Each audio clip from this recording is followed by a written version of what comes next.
في البدء كان الكلمة والكلمة كان عند الله وكان الكلمة الله.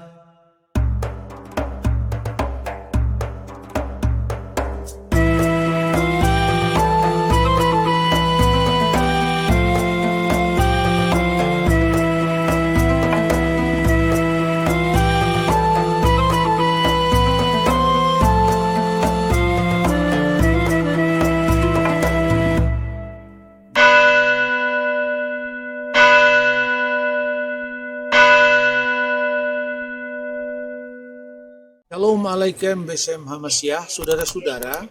Dahulu pada saat saya masih SMA, ada beberapa dari teman saya menyebarkan salah satu artikel yang ditulis oleh Muhammad Hari Suwarno. Intinya adalah mengenai bagaimana Islam memandang kekristenan. Selain artikel tentang Injil Barnabas, itu ada artikel misalnya tentang fotokopi dari Ulangan pasal 18 ayat 15 sampai dengan 20 yang menurut teman-teman saya itu ditafsirkan sebagai nubuat akan kedatangan Muhammad sebagai nabi yang dinubuatkan oleh Musa. Sebagai seorang yang masih mencari ya pada saat itu, terus terang saya cukup kaget juga. Ternyata kitab Taurat yang asli ini masih ada tulisannya dalam bahasa Ibrani. Dan surprise-nya lagi, yang justru memperkenalkan bahasa asli Alkitab itu adalah teman-teman Muslim, sekalipun tujuannya untuk ya tentu saja propaganda agama. Setelah saya dewasa dan terlibat di dalam banyak pelayanan, baru saya mengerti betapa pentingnya kita mempelajari original text of the Bible, termasuk bahasa Ibrani untuk kitab Taurat, kitab para nabi, dan teks-teks suci yang lain dari Ketuvim dalam Perjanjian Lama, tetapi juga Yunani Perjanjian Baru. Bahkan lebih penting juga adalah original language of our Lord Jesus Christ, yaitu Aramaik, bahasa Aram. Karena disitulah akar dari sabda-sabda Yesus yang nantinya karena jangkauan universal Injil, karena bahasa Yunani saat itu menjadi lingua franca, maka Injil sampai kepada kita dalam bahasa Yunani Koine. Dan tentu ini bukan hal yang harus dipersoalkan. Karena apa? Karena di gereja Yerusalem sendiri, Kisah Rasul pasal 16 ayat 1, yang menjadi anggota dari gereja Yerusalem itu tidak hanya berbahasa Ibrani yang dikenal orang Ibrani, maksudnya bahasa sehari-harinya bahasa Aram, dan bahasa kitab suci ketika masuk ke sinagog atau beribadah di Bait Allah, sebagian besar tertulis dalam bahasa Ibrani, khususnya dalam pembacaan Taurat dan kitab nabi-nabi. Namun sebagian dari ritus Yahudi, misalnya tentang Pesah, itu dalam bahasa Aram. Misalnya ketika memecah-mecahkan roti Paskah, Seder HaPesah, itu diucapkan dalam bahasa Aramaik. Bunyinya adalah halakma annia diakalu afaktana bi'ar'a de Misraim. Inilah roti sengsara yang dimakan oleh nenek moyang kita di tanah Mesir.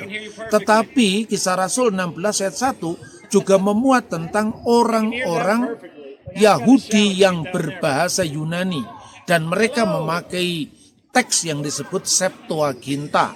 Dari situlah kemudian Injil tertulis dalam bahasa Yunani karena untuk menjawab jangkauan universalitas Injil. Baik, kita akan kembali kepada Ulangan pasal 18 ayat 15 yang ditafsirkan sebagai nubuat kedatangan Muhammad. Yang pertama, itu dikatakan seorang nabi di antara saudara kamu. Lalu ditafsirkan, bukankah Musa itu dari bangsa Israel yang adalah keturunan dari Ishak dan itu melahirkan Bani Israel? Bersaudara dengan siapa? Ishak itu bersaudara dengan Ismail yang menurunkan bangsa Arab yang akhirnya melahirkan Muhammad. Maka Nabi seperti Musa itu tentu adalah Muhammad. Lalu ditambah lagi dengan fakta seperti aku. Seperti aku itu dipahami dalam makna keseharian. Muhammad punya bapak ibu, Yesus punya ibu tapi lahir dari Roh Kudus, tidak cocok. Muhammad memiliki anak istri, Yesus tidak punya anak istri, maka tidak cocok. Akhirnya disimpulkan bahwa nubuat itu untuk Nabi Muhammad. Tetapi ini salah total. Mengapa? Pertama, yang disebut dengan saudara di sini tidak saudara dalam konteks saudaranya Ishak, tapi saudaranya Israel, yaitu Yakub. Dan yang disebut dengan Israel itu bukan Ishak tetapi Yakub. Nah, secara khusus firman itu ditujukan kepada Musa. Musa itu dari suku Lewi. Israel itu memiliki 12 suku, Lewi, Yehuda, Naftali, Isakar, Yusuf, dan sebagainya. Dengan demikian, bagi orang-orang Kristen, bagi gereja mula-mula, termasuk Rasul Petrus, termasuk Stefanus, memahami ini sebagai nubuat dari kehadiran Yesus Kristus, seorang yang dikenal sebagai Nabi Pembebas. Jadi kira-kira seperti ini penjelasannya. Seorang Nabi di tengah-tengahmu, dalam bahasa aslinya Nabi Mikir Beka. Di tengah-tengahmu itu harus di tengah-tengah Israel, tidak bisa di luar Israel. Me'aheka, di antara saudara-saudaramu. Musa dari suku Lewi, makanya pada ayat 1 dikatakan imam-imam Lewi seluruh suku Lewi. Dan Yesus lahir dari suku Yehuda. Maka seorang nabi di tengah-tengahmu, di tengah-tengah Israel, di antara saudaramu me'aheka, kamu yang seperti aku Musa, Yahim leka adunai Eloheka alaf tasmaun, yang akan dibangkitkan oleh Tuhan Allahmu, hendaklah yang kamu dengarkan. Lalu saudara-saudara, Nabi ini adalah Nabi Eksodus. Ulangan pasal 34 ayat 10 itu dikatakan di antara orang Israel tidak ada Nabi lain lagi dalam hal yang berhadapan muka dengan Tuhan. Nah, ini ditafsirkan juga secara keliru. Tidak ada Nabi lagi setelah Musa di kalangan orang Israel yang akan dibangkitkan. Nyatanya ada nabi-nabi. Setelah Musa ada Salomo, yang di Islam dikenal sebagai Nabi Sulaiman, Daud, kemudian ada Yeremia, Yesaya, Yehezkiel, Ayub, Yunus, ya, dan sebagainya. Itu nabi-nabi yang selain daripada Musa. Dengan demikian maka jelas bahwa tekanan pada ayat 10 ini dalam hal berhadapan muka dengan muka. Apa artinya? Musa itu dikenal kalau dalam tradisi Arab disebut kalimullah, yang berbicara dengan Allah. Dan Nabi yang akan datang ini adalah bukan lagi berbicara dengan Allah, tapi Nabi ini firman Allah. Jadi firman Allah yang menjadi manusia, dalam kemanusiaannya itu dia bertugas sebagai Nabi. Karena jabatan mesianik dalam Yudaisme, sang Mesias itu memiliki 3 matra, Nabi, Imam, Raja.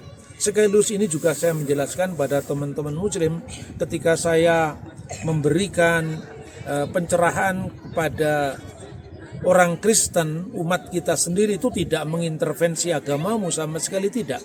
Tapi saya justru hanya ingin meluruskan bahwa tafsir ini keliru. Bukankah kitab suci ini kitab suci Yahudi? Ya, betul. Orang Yahudi juga penafsiran sendiri yang berbeda dengan Kristen. Tapi kitab sucinya berhak untuk dibaca, dihayati oleh kekristenan, karena kekristenan bagian dari Yudaisme.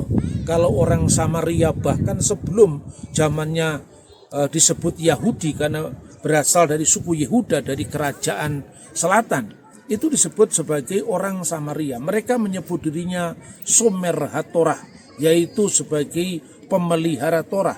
Orang Parisi menyebut dirinya sebagai penafsir Taurat.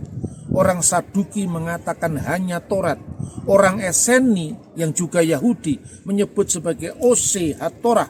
Dan orang Kristen menurut surat-surat di Rasul Paulus, Yesus Kristus penggenap Torah. Jadi Kami ini saudara satu Torah. Sekalipun orang Yahudi tidak bersepakat dalam hal misalnya posisi Yesus dalam konteksnya dengan Holy Trinity atau Ketritunggalan, itu bisa dijelaskan. Tetapi dalam Taurat itu kita sama. Karena itu Rabi Rambam atau Rabi Mose ben Maimun dilarang mengajarkan Taurat kepada orang Muslim. Karena apa? Kalau cocok itu diambil, ditafsirkan menurut tafsiran mereka, tetapi kalau tidak cocok dituduh palsu. Lalu mereka mengatakan Taurat itu tidak diilhamkan oleh Tuhan dari surga. Nah ini saudara-saudara. Kemudian yang kedua yang harus kita tegaskan, di kalangan Kristen sendiri yang tidak paham, puncak dari kedudukan Yesus itu adalah dia anak Allah, dia Tuhan, dia adalah firman Allah yang adalah Allah sendiri, itu betul. Tapi dengan demikian tidak berarti menyangkal kenabiannya, tidak dengan demikian menyangkal kerasulannya. Meskipun kerasulan dan kenabian itu dipahami berbeda dengan Islam. Sebab kalau Yesus bukan nabi, maka Yesus tidak bisa menggenapi nubuat dalam kitab Ulangan pasal 18 ayat 15 sampai dengan 20. Kalau Yesus tidak disebut rasul di dalam Ibrani pasal 3 ayat 1, maka Yesus tidak bisa memenuhi posisinya dia sebagai imam besar perjanjian baru yang tugasnya sebagai saliyah, yaitu sebagai rasul. Hasaliyah, sang rasul. Karena dia sang rasul, maka dia dibantu oleh rasul-rasul, salihim, kata jamak ya, dari kata saliyah. Jadi seperti perdana menteri dibantu oleh menteri-menterinya. Dan tidak usah harus mempersoalkan rasul kok mengutus rasul seperti presiden mengutus presiden. Tidak seperti itu konteksnya. Jadi Yesus sang rasul, hasaliyah, mengutus 12 rasul. Karena apa? Karena gereja adalah Israel baru, maka jumlahnya suku Israel 12, maka secara simbolik muridnya Yesus juga 12. Lalu setelah Injil diberitakan pada 12 rasul dengan prioritas Israel, maka juga diberitakan kepada 70 bangsa-bangsa. Sebagaimana Musa dibantu oleh 70 tua-tua Israel. Ini pun juga bukan kebetulan.